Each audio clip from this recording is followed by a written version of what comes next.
যেই মানুষটা 13-14 বছর জেল খাটলেন সে বাংলাদেশে গুমকে উদ্বোধন করলেন, জহির রায়হানকে গুম করে।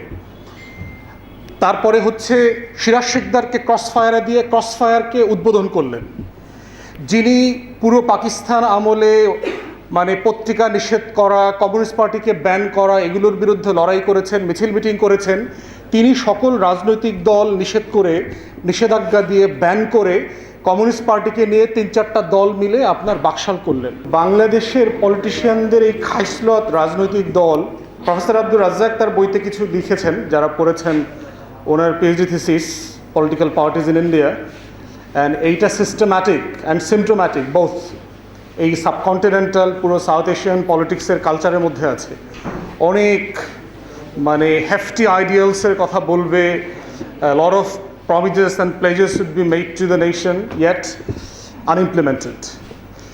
তো এই খাইসলতের সমাধান মানে গোড়ার জায়গাটা আমি বোধ করছি 2-3টা জায়গা হতে পারে। এখানে অনেক একাডেমিকরা আছেন, জুরিসপ্রুডেন্সের জায়গা থেকেও দেখতে পারেন যে সমস্যাটা কোথায়। একটা হচ্ছে পলিটি হওয়ার আগে যদি রাষ্ট্র হয়, সেই রাষ্ট্র গঠনটা আসলে ভালো হয় না। আমার মনে আছে, যেটা আমি বারবার বলি, যে স্কটিশ রেফারেন্ডামের সময় আমরা লন্ডনে ছিলাম, তো স্কটল্যান্ড তার রেফারেন্ডাম যদি ইয়েস হয়, মানে স্কটল্যান্ড যদি স্বাধীন হয়, তারা বিতর্ক করছে যে গাড়ি এখন যেভাবে বাম পাশ থেকে চলে ইউনাইটেড কিংডমে, স্বাধীন স্কটল্যান্ডে গাড়ি কি বাম পাশ থেকেই চলবে। এখন যারা প্রচণ্ড এন্টি ইংল্যান্ড, আপনারা লোকাল পলিটিক্স বুঝলে বুঝবেন আর কি, যে এন্টি ওয়েস্টমিনিস্টার একটা ভাইব আছে স্কটল্যান্ডে, তো তারা তাদের অনেক আর্গু করেছে যে না, আমরা যেহেতু স্বাধীনই হচ্ছি, তাহলে যা কিছু রানীর আমরা তার কোনোটা করব না। তখন কার্টুন আঁকা হইল, যে আপনারা জানেন যে চশমাটা আমরা যে পরি, এই চশমাটা তো আমরা ফোল্ড করি আবার ডানে বামে এটা ঘুরায়া। তখন কার্টুনে জিজ্ঞেস করতেছে, রানী তো চশমাটা ডানে বামে ফোল্ড করেন এবং ওই চশমাটা পরেন, স্বাধীন স্কটল্যান্ডের নাগরিকরা চশমাটা কিভাবে ফোল্ড করবেন? এইটা নিয়ে একটা প্রশ্ন করা হয়েছিল, তারা কি চশমাটা বদলে দেবেন কিনা। তাহলে এটার মোদ্দা কথা হচ্ছে, তাদের একটা পুরো স্কটিশ রেফারেন্ডামের পুরো স্মারক বের করেছে, স্বাধীন স্কটল্যান্ড দেখতে কীরকম হবে প্রত্যেকটা জিনিস। কারণ স্কটিশদের স্বাধীন রাষ্ট্র নাই, কিন্তু তার কিন্তু পলিটি আছে, তার কিন্তু স্বাধীন সত্তা আছে, নাগরিক সত্তা আছে।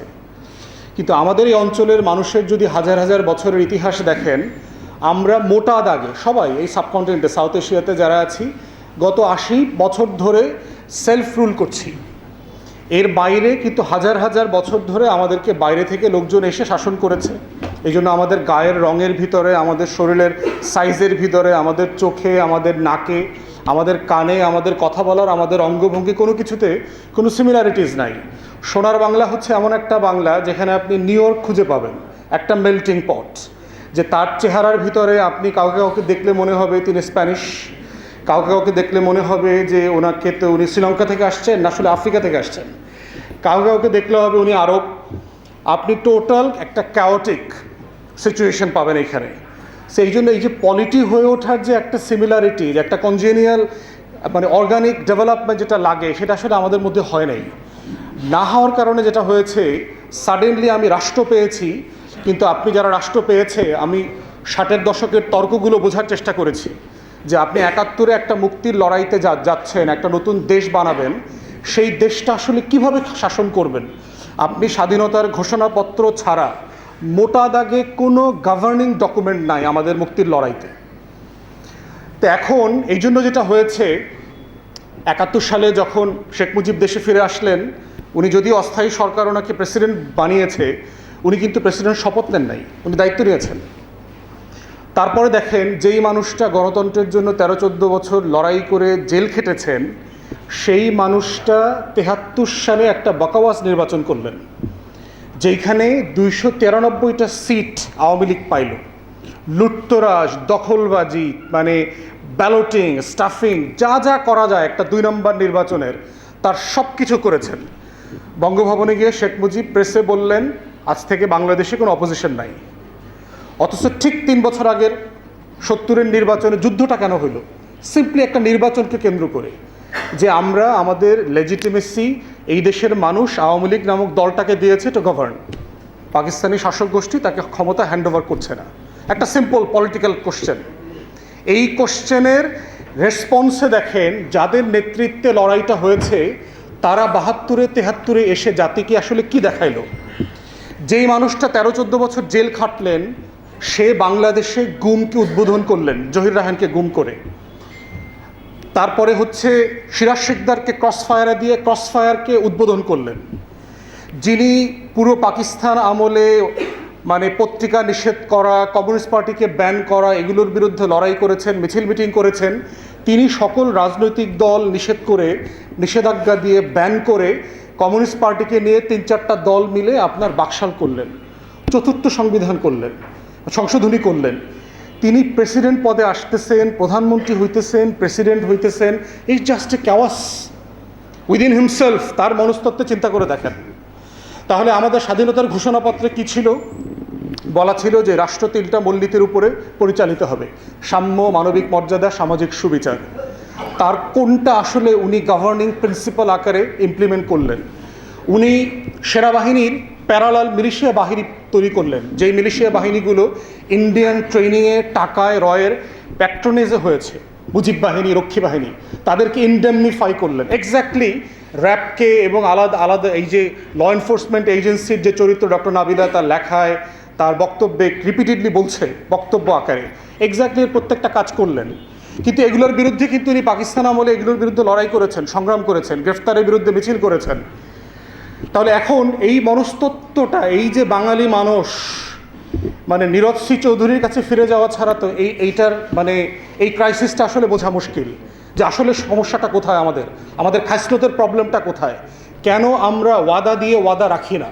সকল রাজনৈতিক দল, এখান থেকে আমরা ছোট যারা রাজনৈতিক দল আমরাও বাইরে আছি ব্যাপারটা তা না, আমরা সবাই। ইটস এ ন্যাশনাল ক্রাইসিস এবং it's a cultural crisis. It's more of a culture than political crisis itself. তো সেই জায়গাতে আমার মনে হয় রাজনৈতিক কর্মী হিসাবে আমাদের এইটার গোড়া খোঁজাটা জরুরি। তা না হলে যেটা হচ্ছে যে আমরা বারবার যেই ওয়াদাগুলো করছি সেগুলো আসলে কেন বরখেলাপ করছি। দেখেন, স্বাধীনতার ঘোষণাপত্রে পরিষ্কার করে মানবিক মর্যাদার কথা বারবার বলা আছে।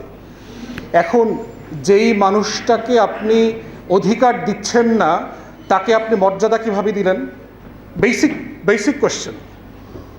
পুলিশ কমিশন হবার কথা হইল না, কারণ আইন শৃঙ্খলা বাহিনীকে আমরা একটা জবাবদিহিতার মধ্যে আনতে চেয়েছিলাম। শরীফ ভাই কমিশনের কথা বলেছেন, আমরা পুলিশ কমিশন হলে সেটার ফরমেশন নিয়ে আলোচনাতে একমত হতে পারলাম না। বেসিক কোশ্চেন, যেটার দ্বারা এবং কাদের কারণে একমত হতে পারছি না, যারা এটার দ্বারা সবচেয়ে বেশি ভিকটিম হয়েছেন। এবং that's the irony and the tragedy of the nation. যেই জিনিস যাকে সবচেয়ে বেশি কষ্ট দিয়েছে, স্টকহোম সিনড্রোমের মতো অবস্থা হয়েছে, যে আমি মেনে নিয়েছি এটাই আমার নিয়তি, তাহলে পরিবর্তন দরকার নাই, এটাই নিয়তি, আমি করব, আমাকেও করবে। আমি আবার হয়তো 5 বছর পরে প্রস্তুতি নিচ্ছি, এরপরে আমি ঘুরে ফিরে আসলে আবার করব। তাহলে এই কাঠামোগত মনস্তত্ত্ব এবং রাজনৈতিক সত্তা বদলের নামকে আমরা দিয়েছিলাম নিউ পলিটিক্যাল সেটেলমেন্ট, যে এই রাষ্ট্রকে বদলে দেবার জন্য নতুন রাজনৈতিক বন্দোবস্ত লাগবে। এখন সেইটার বেসিক ফাউন্ডেশনটা কিভাবে শুরু হবে? প্রত্যেকটা রাষ্ট্রের ফাউন্ডেশন তৈরি হয় তার ক্ষমতা কাঠামোকে আলাদা করা, জবাবদিহিতা তৈরি করা এবং প্রতিষ্ঠান তৈরি করা। ওয়াই নেশনস ফেইল, ড্যারেন আচমোগলু এবং রবিনসনের লেখা যে বই, আপনার দুইজন ইকোনমিস্ট আমেরিকান, তারা নোবেল পুরস্কার পেয়েছে 24-এ, তারা পরিষ্কার করে বলেছে যে একটা নেশন কেন ফেইল করে। এবং দক্ষিণ আমেরিকা থেকে শুরু করে আরব বিশ্ব, আফ্রিকার বহু দেশের কাঠামোগত অ্যাসেসমেন্ট করে তারা বোঝার চেষ্টা করছে যে আসলে একটা জাতি কেন ধনী হয়, একটা জাতি কেন আবার গরিব হয়, ভেঙে যায়। সম্পত্তির কারণে, তারাই প্রশ্ন করছে বইতে, সম্পত্তির কারণে হয়, অবনটনের কারণে হয়। কঙ্গো, সিয়েরা লিওন, এইসব দেশে আপনার পাহাড় আছে, আপনার গোল্ডের, ডায়মন্ডের পাহাড় আছে।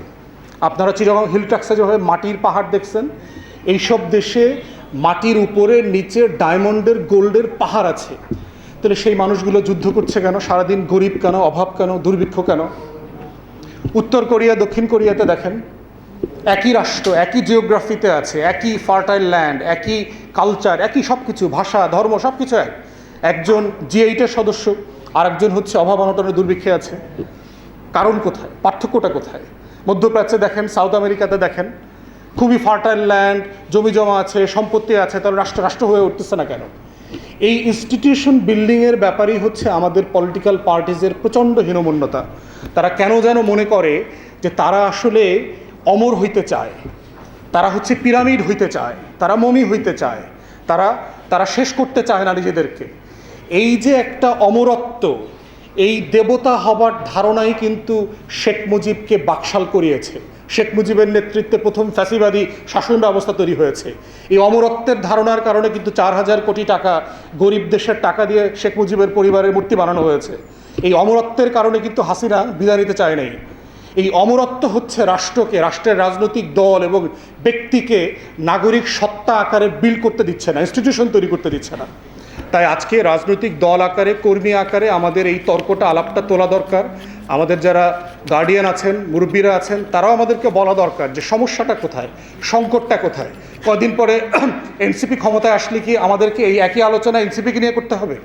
এবি পার্টি ক্ষমতায় আসলে কি কয়দিন পরে একই সমালোচনা এবি পার্টিকে নিয়ে করতে হবে? কারণ জাতিগত খাইসলত যদি না বদলায়, তাহলে যা কিছু নতুন তাহাকে পুরাতন বলিয়েই মনে হইবে। ধন্যবাদ সবাইকে।